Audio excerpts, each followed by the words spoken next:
Gold, trusted gold buyers. మీరు తాకట్టు పెట్టిన బంగారాన్ని విడిపించి ఈ రోజు ఉన్న మార్కెట్ ధరకు కొనబడను.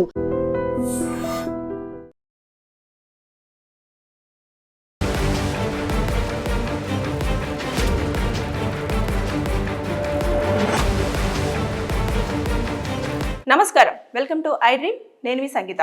హైవే పైన చాలా స్పీడ్గా వెళ్తూ సడన్ బ్రేక్ వేయడం కూడా నేరం కిందనే పరిగణించబడుతుంది అని చెప్పేసి సుప్రీంకోర్టు రీసెంట్గా తీర్పు వెలువరచడం జరిగింది. ఎందుకని ఈ తీర్పును వెలువరిచింది అంటే, ఒక కేసు పరంగా మనం ఇప్పుడైతే మాట్లాడుకుంటే 2013వ సంవత్సరంలో హైవే పైన ఒక కారు వెళ్తున్న సమయంలో ఆ కారు కూడా చాలా స్పీడ్గా వెళ్తూ సడన్ బ్రేక్ వేయడం వల్ల వెనుకాల వస్తున్న బైకర్ ఎవరైతే ఉన్నారో అతను దానికి ఢీ కొట్టేసి కింద పడిపోవడం జరిగింది. కింద పడిపోయిన వెంటనే వెనకాల వస్తున్న బస్సు ఏదైతే ఉందో అతని కాలు పైన పోవడంతో కాలు విరిగిపోవడం అనేది జరిగిన వెంటనే అతను ఏదైతే లోకల్ కోర్టులో కూడా కేసు ఫైల్ చేశారు. అక్కడ అతనికి అనుకూలంగా తీర్పు రాలేదు. హైకోర్టును అప్రోచ్ అయ్యాడు. అక్కడ కూడా ఎలాంటి తీర్పు సరిగ్గా రాకపోతే, ఏదైతే మద్రాస్ హైకోర్టులో సరిగ్గా రాకపోతే ఇమీడియట్గా బాధితుడు సుప్రీంకోర్టును అప్రోచ్ అవ్వడం జరిగింది. సుప్రీంకోర్టు అప్రోచ్ అయిన తర్వాత మొత్తం కూడా పరిశీలించిన తర్వాత ఆ పిల్లోడి ఏజ్ కానివ్వండి, అదేవిధంగా అతని యొక్క అన్ని క్యాలిక్యులేషన్ చేసి అక్కడ ఉన్న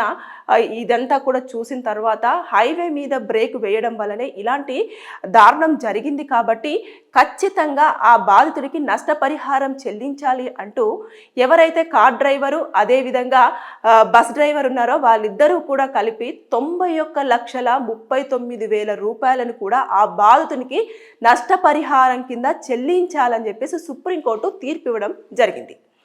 అంతేకాకుండా ఆ బస్సుకు ఇన్సూరెన్స్ ఉంటుంది కాబట్టి ఆ ఇన్సూరెన్స్ పరంగా కూడా ఈ అబ్బాయికి ఇతని ఏజ్ని క్యాలిక్యులేషన్ చేయాలి. అదేవిధంగా ఆ కాలు విరిగిపోవడం వల్ల అతని యొక్క ట్రీట్మెంట్కి అయిన డబ్బులు కానివ్వండి, దాంతోపాటు అతను ఎన్ని రోజుల పాటు, ఒకవేళ స్టూడెంట్ అయితే స్టూడెంట్ ఆ రోజులకి, తర్వాత నెక్స్ట్ డైలీ చొప్పునే ఖచ్చితంగా స్టూడెంట్ అయినా మైనర్ అయినా కూడా ఖచ్చితంగా వాళ్ళను డైలీ కూలి పరంగానే లెక్కించి ఒక డేకి ఇంత అని క్యాలిక్యులేషన్ చేసి ఆ డబ్బులను కూడా చెల్లించాలి. దాంతోపాటు ఇన్సూరెన్స్ కూడా వాళ్ళకు క్లెయిమ్ చేసి ఇవ్వాలి. ఎందుకంటే బస్సు ప్లస్ తర్వాత ఇన్సూరెన్స్ కంపెనీకి కూడా టైఅప్ అయి ఉంటుంది కాబట్టి ఈ పర్సన్ ఎవరైతే ఉన్నారో అతనికి ఇవ్వాల్సిన పరిస్థితి ఉంటుంది. ఇక కారు డ్రైవర్ ఎవరైతే ఉన్నారో తను కూడా ఈ అబ్బాయికి నష్టపరిహారం కింద డబ్బులు ఇస్తూనే ఆ కారుకు ప్లస్ తర్వాత థర్డ్ పార్టీ కింద కూడా మనము కొన్ని ఇన్సూరెన్స్ కంపెనీస్కి మనం డబ్బులు పే చేస్తూ ఉంటాం. ఆ ఇన్సూరెన్స్ డబ్బులు కూడా ఇతనికి ఇవ్వాల్సిన పరిస్థితి వస్తుంది. ఈ లెక్కన చూసేసుకుంటే ఎప్పుడైనా సరే హైవే మీద రోడ్ అంతా చాలా సాఫ్ట్గా ఉంది, ఎవరు రావట్లేదు, అసలు ఏముంది, స్పీడ్ లిమిట్ దాటేస్తే ఏముంది అని చెప్పేసి మీరు కనుక వెళ్తూ ఇంకా అసలు ఏముందిలే యాక్సిడెంట్ అయితే ఎవరు పట్టించుకుంటారు అంటే మీరు పప్పులో కాలేసినట్టే. ఖచ్చితంగా ఒకవేళ కనుక వాళ్ళు కోర్టును అప్రోచ్ అవుతే లక్షలలో కోట్లలో కూడా డబ్బులు పే చేయాల్సిన పరిస్థితి చోటు చేసుకునే అవకాశాలు ఉంటాయి. ఇప్పుడు మనం చూసుకుంటే, ఎందుకంటే అతను నష్టపోయాడు, కాలు విరిగిపోయింది, అతనికి ఎలాంటి సిచ్యువేషన్స్ ఉన్నాయో మనకు తెలియదు. అతను నడవగలడా, నడవలేదా, తర్వాత నెక్స్ట్ అసలు జాబ్ హోల్డరా, జాబ్ చేసినప్పుడు ఇంట్లో పరిస్థితి ఏ విధంగా ఉండే, అతనే కుటుంబానికి పెద్దనా లేకపోతే అతని వల్లనే ఇల్లంతా రన్ అవుతుందా, ఇవన్నీ కూడా కోర్టు పరిగణలోకి తీసుకుంటుంది. తీసుకున్న తర్వాత అప్పుడు బాధితుడికే న్యాయం చేయాలన్న ప్రయత్నం చేస్తుంది. ఎందుకంటే ఎప్పుడైనా సరే మీరు హైవే మీద వెళ్తున్నప్పుడు వెనకాల, అందుకే మిర్రర్స్ యూజ్ చేస్తూ ఉంటాం మనం. ఆ మిర్రర్లో చూసుకోవాలి, వెనకాల ఏదైనా వెహికల్ వస్తున్నప్పుడు వాళ్ళకి ఒక సిగ్నల్ ఇచ్చైనా మనము బ్రేక్ అనేది చాలా స్లోగా వేస్తూ వెహికల్ని చాలా స్లో చేయాలి. అంతేగాని స్పీడ్గా అయ్యేసరికి మనం వెనకాల వచ్చే వాళ్ళు కొంచెం గ్యాప్ ఎక్కువగా ఉంటుంది కాబట్టి ఆ టైంలో వచ్చేసి గబాల్లో గుద్దుకునేసరికి కింద పడిపోవడము, వెనకాల నుంచి వెహికల్ వస్తే లక్కీగా అతని కాలు మాత్రమే విరిగిపోవడం జరిగింది. ఒకవేళ ఆ బస్సు అతని మీద నుంచి వెళ్ళింటే ప్రాణమే పోయే అవకాశాలు ఉంటాయి. కాబట్టి ఇది కూడా క్యాలిక్యులేషన్ చేస్తారు కంపల్సరీ. చేసేసి అప్పుడు బాధిత కుటుంబానికి న్యాయం చేయాలాగా చూస్తారు అన్నట్టు. అంటే ఒకవేళ ఆ పర్సన్ బ్రతికుంటే ఉద్యోగం చేస్తే ఎంత సంపాదించేవాడు, సంవత్సరానికి ఎంత సంపాదించేవాడు, నెలకు ఎంత సంపాదించేవాడు, ఇది క్యాలిక్యులేషన్ చేస్తుంది court.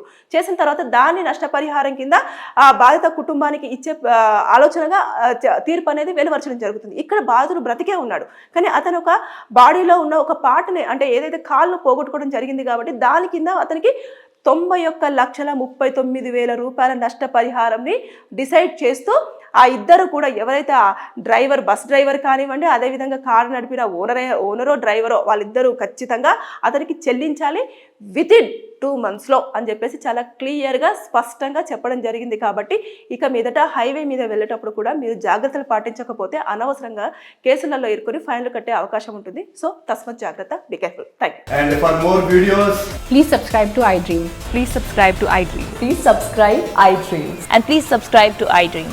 For more videos, subscribe to iDream. Please like, share and subscribe to the channel. Congratulations, iDream. Subscribe to iDream. Subscribe to iDream. So subscribe to iDream Media. iDream team అందరికి huge congratulations. Please subscribe iDream Media. Please subscribe to iDream. Subscribe iDream. Please subscribe to iDream. iDream అంటే నా కళల ఛానల్ను subscribe చేసుకున్న నోరు తిరుగుతలేదు, మీరైతే గంట గుర్తు కొట్టండి. For more such videos, please subscribe to iDream. Subscribe to iDream. Please subscribe to iDream. Please subscribe iDream Media. Please do subscribe to iDream. Please subscribe to iDream Media. For best entertainment and information, please subscribe iDream. And don't forget to subscribe to iDream.